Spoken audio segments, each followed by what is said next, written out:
fa ọlọ́run wá fi balẹ̀ o torí tí ẹni wọ́n fẹ́ pé nínú ọdún yìí ní inú ọ̀sẹ̀ tí ń bọ̀ yìí 90 lẹ̀ pé tí ń ṣe 9 0 yẹn wọ́n yìí ka nínú òǹkà 9 la fẹ́ lọ 9 gbogbo òǹkà pátá la lè mú rí lọ jáde kó nínú 9 a lè rí òǹkà ní ìtàkùn èèmù 9 jáde nínú òun náà ní òkú òǹkà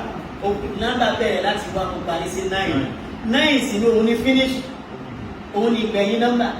òun ní ìparí tí ń túmọ̀ sí pé wọ́n ti wà nínú inú àṣeyọrí ni wọ́n wà báyìí ọ̀rọ̀ pé wọ́n ṣáàṣì ìgbẹ́lọ́run pé wọ́n délẹ̀ wọ́n ti wà nínú ìdẹ̀dẹ̀ ọlọ́run ọba tí ó ní ẹ̀mí gúngún àti àlàáfíà tí wọ́n fi ń ràn yàn lójọ́ hàn èmi lèmi máa ń rán yàn tí mo sì máa ń bá yàn débẹ̀ ọlọ́run ní ìdùnnú àtayọ̀ tá a wá ń ràn kàn lérí ìrìn náà ọlọ́run ọba ó ti fi lé wa lọ́wọ́ yóò wá tójó lọ́wọ́ wọn wọ́n bá òun kà wọ́n bá ọjọ́ tó kù wọ́n bá wákàtí tó kù wọ́n bá ìṣẹ́jú tó kù tí ọjọ́ ìlú ó fi pé àbámọ̀ kú ò ní jẹ́ tiwọn ìdààmú kú ò ní jẹ́ tiwọn èrò ọ̀tá ò ní ṣẹ lé wọn lórí bẹ́ẹ̀ ni ìmọ̀ràn ò ní jọ lé wọn lórí bẹ́ẹ̀ ni kò sí ní kò lé wọn lórí ọmọ ọmọ ìyá àbíyá ọ̀yọ́ يا رب يا دافي يا قادر بك هرمنا عوضنا من كل بركه يا من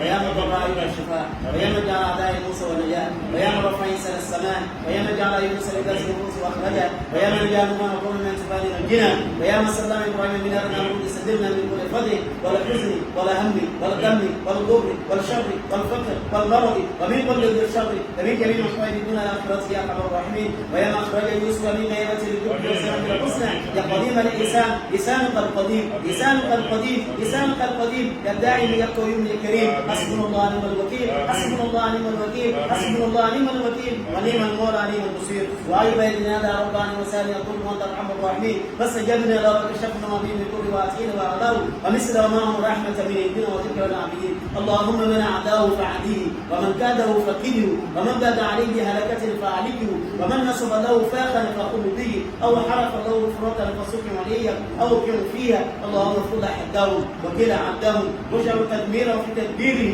واربط اللهم كيده في نحوره اللهم أخذهم عددا وبدد شرهم بلدا ولا تبق منهم أحدا وأخذهم أخذا عزيزا مقتدر وقوتي دابر قوم الذين ظلموا والحمد لله رب العالمين أو عشان سورة الفاتحة بجي kí ọlọ́run wọlé àwọn ìjọpọ̀ kan mẹ́ta tí wọ́n ní Suratul Fatiha àwọn kan ní Alamina àwọn kan ní Magdubi àwọn kan ní Dọ́ọ̀lìnà ọlọ́run wá wọlé àwọn fi àlùbáríkà àwọn fi tọrọ gbogbo èròǹgbà àwọn búrọ́dà wa lérí àwọn bàbá wa tí wọ́n jẹ́ aṣáájú èròǹgbà náà ti ṣẹṣẹ ní ojú ayé kì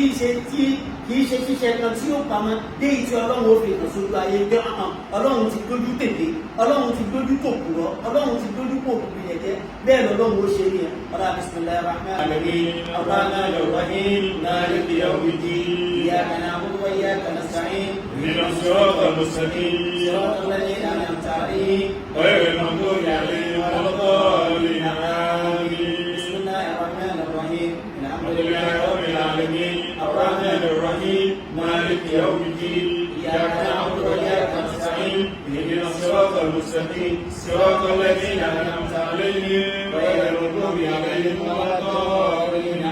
àwọn àgbàlagbà wọn ní ìnáwó pé ìbá wọn nájà ìgbà yìí gbogbo bíbí tí ẹ bá ń dénú ayé mọ̀ká yìí kò sẹ́ni rí eku asílọ́jà tí ò kí ń dá mọ̀ bó ṣe ẹnu bó ṣòro ni wọ́n fi dá mọ̀ gbogbo tí ń jẹ́ orí ayé mọ̀ jẹ́ tiwa ni gbogbo tí ń jẹ́ ìdùnnú ayé mọ̀ jẹ́ tiwa ni gbogbo tí ń jẹ́ ayọ̀ ayé mọ̀ jẹ́ tiwa ni ìjọ tí ayé bá pa irú títí wọn ò jẹ mọ́ nìkan ni wọn ò ní ru ohun rere wá bá wa pẹ̀lú òkú ọlọ́run nítorí dájú ni pé ayé ń jẹ irú wọ́n sì máa jẹ́ ká yóò fi máa di ayé títí láéláé bó bá jẹ́ bẹ́ẹ̀ nínú tòótọ́ gbogbo tí ń jẹ́ orí ká yóò máa òru wá bẹ́ẹ̀ nìkọ̀ọ̀kan wa nínú òdùn nínú ayọ̀ nínú àlàáfíà ẹ̀míkẹ́mi kan ò ní fèjè wá wẹ̀ lóòótọ́ ni inú ọdún tá a wà yìí ọdún ẹ̀jẹ̀ ni ẹ̀jẹ̀ ó sàn nínú rẹ̀ àtẹ̀mí àtẹ̀yìn àtàwọn tí wọ́n ń lò wá àtàwọn tí wọ́n wọ̀ wá àti bí aléwédé àti bí abégbòdé ẹ̀mí ẹni kọ̀ọ̀kan wa ẹ̀míkẹ́mi ò ní fèjè wẹ̀ ọ̀la àmínú ọ̀la àmínú ọ̀la àmínú bisimilayi na àpéyìnà bisimilayi. إنا أعطيناك الكوثر فصل لربك وانحر إن شانئك هو الأبتر